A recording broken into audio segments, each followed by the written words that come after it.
And of course, last night, Mordechai, the electricity came on right after services. Lovely. Well, at least it came on. I'm happy about that.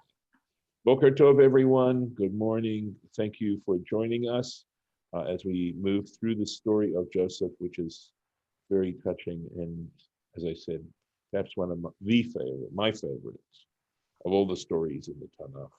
This narrative is the most amazing. I'm going to go to this. Let's make the bracha. Baruch atah Adonai Eloheinu melech haolam asher kitshanu b'mitzvotav v'tzivanu la'asot. Amen. And here we are on the screen share. So I had actually looked at a Torah Tmima that I thought might be interesting to you. Let me see. Talks about interpreting dreams. That's what I thought might be of interest to you. There's a couple of this is this particular Torah Tmima. Again, just once in a while, perhaps for now, just giving you a taste since this is in this book, and we don't do very much of it at all, just to give you a little taste. So here we go. This is the chief wine steward telling Pharaoh that Joseph interpreted the dreams accurately. Asher Patar, as he interpreted it. Amar Rabbi Elazar, said Rabbi Elazar, Minayin, from where do we derive the principle, Shekol HaCholomot, that all dreams, Holchin Achar Hapeh, follow the mouth. So what that means is how you say the dream, the meaning you give the dream, the meaning it has. That it all has to do with how you choose to interpret the dream and how you verbally interpret the dream. Shenemar, as it states, Vayhi, it was, Ka'asher, sorry about the printing here, Patar lanu, as he interpreted for us, Kain haya, so it was. As he interpreted for us, so it was. And from this we get the principle that dreams follow the interpretation. Amar Rava, said Rava, the who, that is the condition, right, is the mefasherle, that he explains it, me'ein chelmei, to appropriately follow what the dream is talking about. In other words, you might think, well, however you want to interpret the dream. No, at least it has to follow the basic theme of the dream. It has to be consistent with what the dream is talking about. So if it had been 7 cows, interpreting it as 23 shoes, you can't do that. You have to be able to fit it together. As it says, sorry, this is the bleeding through of the print on the other side. Ish kechalomo patar. Each person, according to his dream, he explained. Now, let's take a look at that's the actual Torah Tmima is down here. Near it appears Deretzono lomar, that what he wants to say, what he's trying to get across, kol hacholomot holchin achar hapitaron, that all dreams follow how they are explained. V'chein meforash halashon b'Yerushalmi, and that is the way you can explain the language in the Yerushalmi, in the Yerushalmi Talmud. Ma'asar Sheni, the second tithe. There's a tractate in the Mishnah called Ma'asar Sheni, second tithe, and it's not in the Babylonian Talmud because it involves laws that only apply to the land of Israel, and the Yerushalmi deals with those particular laws. Perek Daled, Halacha Vav, chapter 4, Halacha 6. Ubiur inyan, and to understand the matter, that tzarich kol adam, that every person has to liftor lo chalomo, has to interpret his dream, the tova, that you need to interpret it in a positive way. V'hainu b'lashon tov, that is to say, right, expressing it in positive terms. Evan, because since shekefi hapitaron mitkayem, because the dream will become true according to how it's interpreted. So if you interpret it in a negative way, well, guess what? On the other hand, if you interpret it in a positive way, well, guess what? And that's why it is clarified in the sugya, in the discussion, nun vav beit. I'm not sure where I don't believe this is an abbreviation. I believe this is a page number, a B. So 60, hold on a second. He's referring to brachot, to tractate brachot in the Babylonian Talmud. That's his reference here. So here's page 55, side B. But in the sugya, in the discussion of this matter in the Babylonian Talmud, on page 56b, sheharo'eh b'chalom eze davar, if he sees in his dream, in Tractate Brachot, in the Talmud, they discuss dream interpretation. If a person sees davar sheyesh lo netiya bapsukim latova ulara'ah, if he sees something in his dream that there are verses that refer to that particular thing he saw, either they are positive or negative, yitpos pelashon hanotel latova, he should grab onto the verse that lends itself towards a positive interpretation. Kodem sheyikdamenu pasuk acher, before he happens to think of a different pasuk, bara'ayon, with an idea, hapitron l'ra'ah, which is going to interpret that matter for bad. And this is the way he has to think it through. Kamol mashal, for example, haro'eh nahar b'chalom, if he sees a river in his dream, yashkim, he should get up v'yomar and state hapasuk, the pasuk, hineni noteh aleha, behold, I shall place upon her kenahar shalom, like a river of peace. I shall place upon her like a river of peace. Kodem, before sheyikadmenu, before he thinks of pasuk acher, a different verse, ki yavo kenahar tsar, it will come like a narrow river, narrow stream. The od harbe dugmaot, and there are many other examples, ka'ela b'gamara, in the Gemara.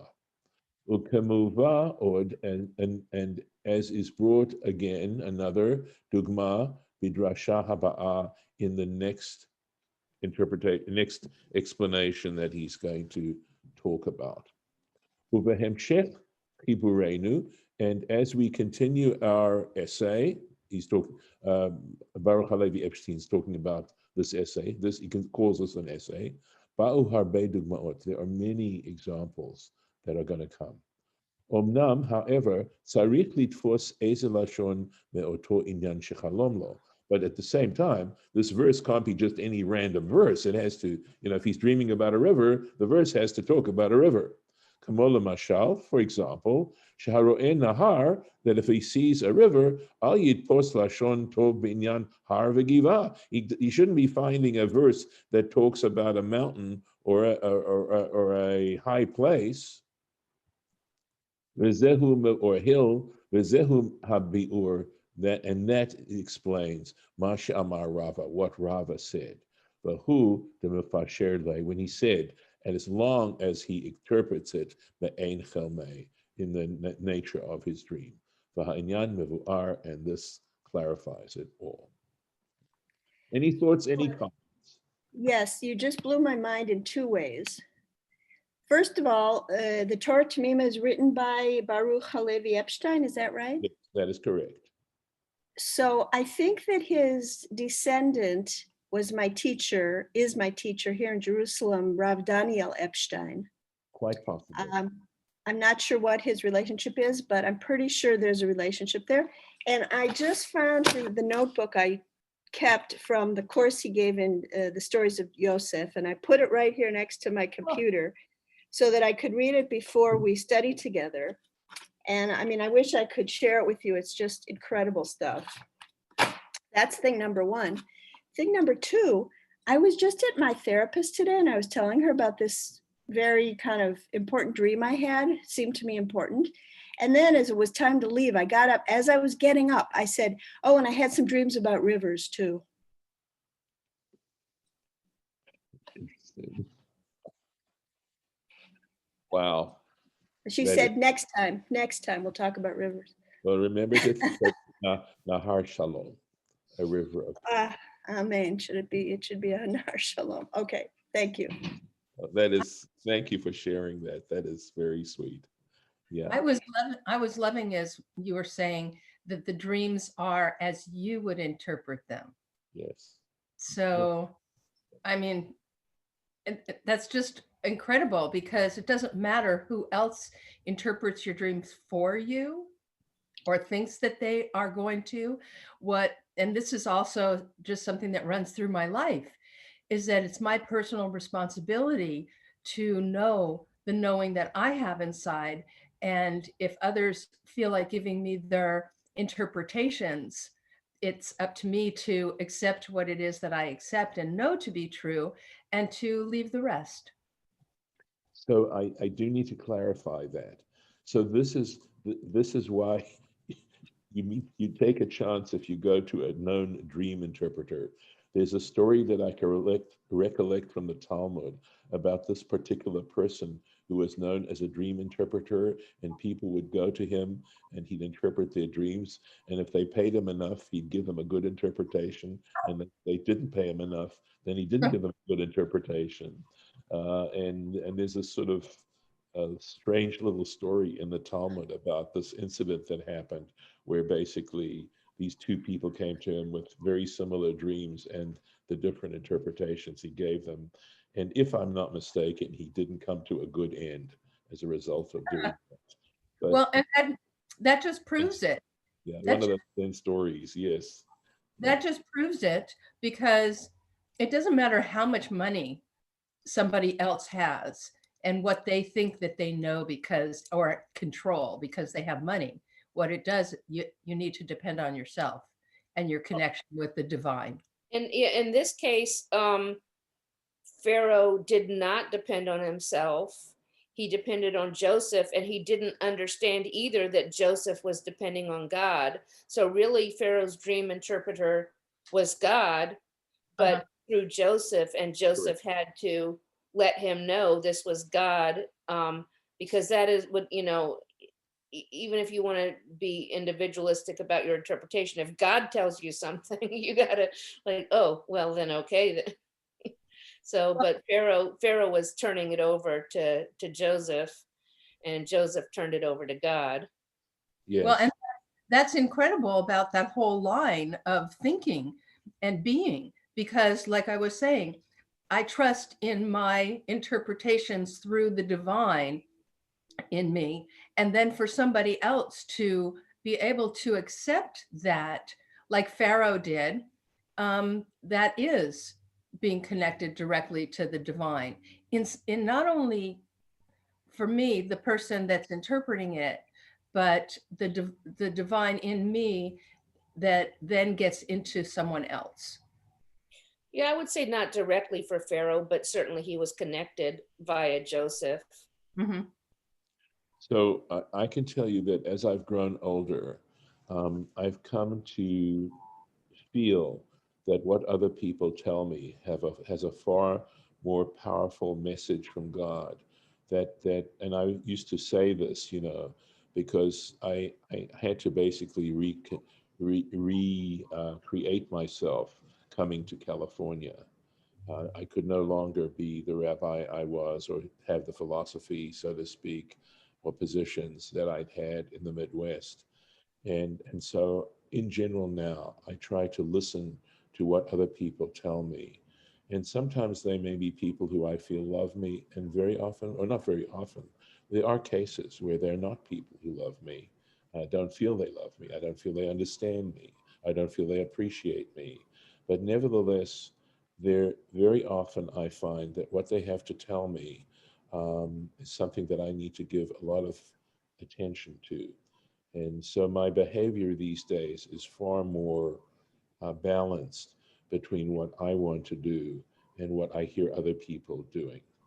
But in the case of dreams, Mhm. the dreams are created by you, as far as you know, or God, certainly not by other people.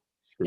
They're your minds working on whatever it needs to work on, and you are the ones that created the personages and the symbols and the actions and anything that's in them. So when it comes to actually dream interpretation, um, I know in the old days they'll say, oh, well, Freud said this and this and this, and these symbols. Well, those symbols may be useful in some cases, but modern analysis would say, well, what do you think this means? What does this kind of, thought and these kinds of feelings and these kinds of characters that you have created mean to you?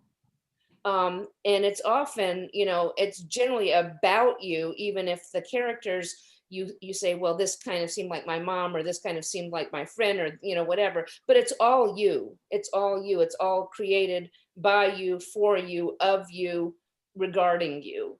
And so, it sometimes you might want to rely, throw in a classical interpretation of a symbol here and there, but generally you need to figure out what you were telling yourself. So here in the example that we've got, right, Pharaoh was the one who dreamed it. It was what was going to happen to Egypt, because Pharaoh, of course, represents Egypt. And in that sense, what you're saying is absolutely true. But as you were speaking and I was listening to what you were saying, you know, where do I end and where does the divine begin? Or where does the divine end and where do I begin? And the whole concept of the ego isn't such a simple thing if you consider it carefully, if you start to meditate about it. And So, maybe Lisa was right, though, maybe because maybe Pharaoh did have a direct God mhm, connection, and God placed that dream as a prophecy, which Pharaoh didn't understand, and it took yeah. Joseph to interpret. So there are two pieces to this, right? I think it's, I don't know if you could parallel that, to Hillel saying, Im einani li mili, imanila atzmi ma'ani. If I'm not for myself, who will be for me? But if I'm only for myself, then what am I? So having some sort of balance. I mean, I certainly feel that regardless of whether I listen to other people or I don't listen to other people, that responsibility is squarely at my feet. I am totally responsible for that. Unless somebody's drugged me or, I haven't had control over my behaviors, and while they may influence me, ultimately I have to answer to it.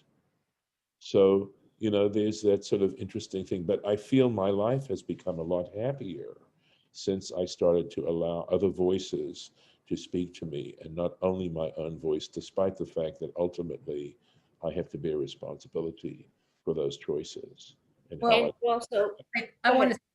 to, okay, that is also, though, Rabbi, Mhm. um, seeing the divine in others. Right, So right. for me also, I have to use the word tempering Hmm. because I am so myself, let's just put it that way, that when and I am looking at everything that comes across my plate. So Yes. that's everything. And I am learning to temper myself so that I'm not only palatable to myself at times, but I am palatable to others, um, because there is something that I have so deeply within me that I want to share. Mm. So it's Yes. it's not that I'm going to listen or do what others interpret that or think that I should be or do or learn in order to be the person who I am. But I will look at that and temper it and be aware of that when I am speaking to them, so that sometimes I don't need to go as deeply as I would like to. Mhm. And I also think that sometimes people, and maybe especially females, have been trained from a very early age to ignore their own voices Mm. and to pay attention to the louder voices around them. And so you have to know when not to neglect your voice, but let it inform you as you listen to other people. One more thing, Yes. Mordecai, Mhm. we're saying, where is God and the ego, and where is that separation? And something that just flashed across me was when I teach the Shema and the Echad at the end, Adonai Echad. So it's almost like, yes, there is a separation, yet there is no separation because it is all one. Hmm. Right. And what are the implications of that? That's the thing. So for some people, sadly, it means they feel that they are, the how can I put it? They're the arbiter of what's right and what's wrong. And instead of seeing it more as a responsibility and recognizing that the arbiter of what's right and what's wrong is how we learn Torah and how we learn from our experiences and all those kinds of things as well. So it's a balance. I mean, I like what you said, Lisa, when you said, you learn how to temper these things. And I think that is what it's about, is about learning to temper it. So, Yeah, I think a lot of the people who consider themselves arbiters are kind of have mhm, a fundamentalist attitude and feel that they're getting God's word from a specific interpretation by a specific preacher or denomination of the Bible, and there's no arguing with that interpretation, mhm, and they therefore feel confident enough to be consider themselves an arbiter. Because I think that people who realize that there is room to evolve and look at things, in other ways, may not feel like the arbiter of truth and morality. mhm. By the way, one other little piece that it's in regards to what you had said, Shira Beth. So there's a Rabbi Epstein in St. Louis. There was a Rabbi Epstein, and Hmm, he was related to Baruch Halevi Epstein. He was. So interesting. it's quite possible that this Daniel Epstein that you referred to is in fact a descendant of his. So Uh-huh. yeah, it's interesting. Let me take Yeah. let me take one more now. Let me go back into the Torah itself. But anyway, I was hoping you'd enjoy and find that interesting. The Sheva HaParot. So this is Joseph continuing to interpret his Pharaoh's dream. The Sheva HaParot Harakot v'Haraot, and the 7 cows which were skinny and ugly. Ha'olot acharehen, that came up after them. Sheva Shanim Hena. They're also referring to 7 years. The Sheva Hashibolim Harekot, and also those ears that were sparse, Shtufot Hakadim, smitten by the east wind, scorched by the east wind. Yu Sheva Shnei Ra'av, are going to be 7 years of famine. Hu hadavar asher dibarti el paro. That's exactly the point that I was making to Pharaoh. Asher Elohim oseh, that which God is going to do. Et paro, he has shown Pharaoh. Let me Did, now. did we do the Rashi for 26 yesterday? I believe we did. I thought we did, because that's where I had my mark. But yeah, yes, we did. Oh, 26, sorry. All right. No, I don't think we did. So let's see. Although I had the marking at 27, but maybe we didn't. Sheva Shanim v'Sheva Shanim. I got to keep an eye on the time here. 7 years and 7 years. Hulan Einan Ella Sheva, right? Or maybe, I don't know what, you see, it's unpointed. And so it could be Sava, meaning plenty. They are only years of plenty. They refer simply to years of plenty. Va'asher nishneh hachalom. Oh, here it says in Chabad it says Sheva. All of them are only 7. Okay. One period of 7. Only 7 years. Okay. Va'asher nishneh hachalom pa'amayim, and the fact that the dream was repeated, lefi hadavar mizuman, because it is right there. It's ready. It's ready to go. Kamo shepiresh lo besof, as Joseph explains to him at the end.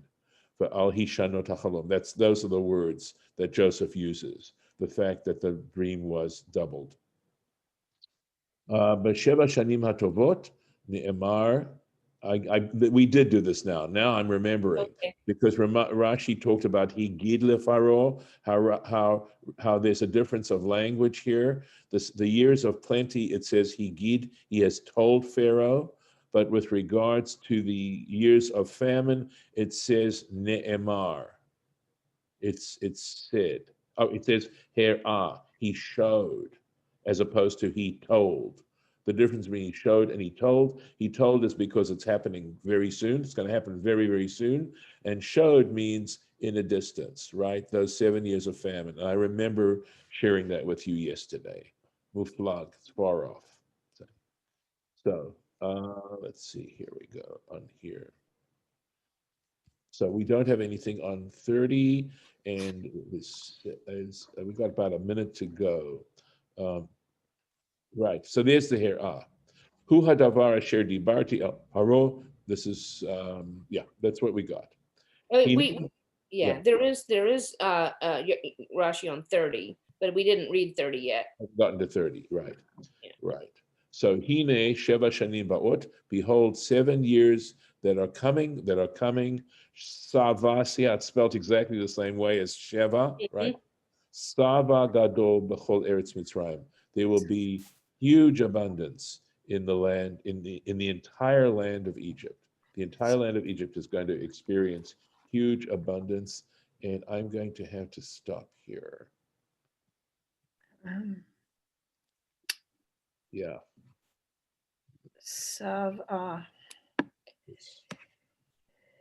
Lahaspia. Yes. Yes, but wouldn't you pronounce it Sova? You mean this word here? Yeah, Sova. No, I wouldn't. Like What do you? The opposite of Rav is Sova.